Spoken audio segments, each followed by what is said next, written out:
Hey everyone, welcome back to our channel Tech Quest. I'm back with a new video. In this video, I'll be showing you the steps on how you can maintain streaks on Snapchat.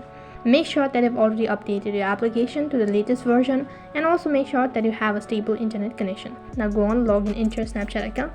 You can see there is a number next to the person's username. Similarly, I don't have with other users. If you frequently snap each other for maybe 2 to 3 days, you'll officially get a streak score on your Snapchat.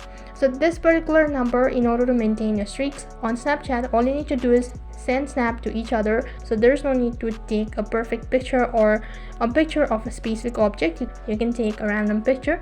So in order to maintain it, or in order to increase your streak score, all you need to do is frequently snap each other. As already mentioned, all you have to do is you need to share snaps with each other for frequently 2 to 3 days, and that is how you can maintain streaks on Snapchat. So that is all for this video. I hope the video was helpful.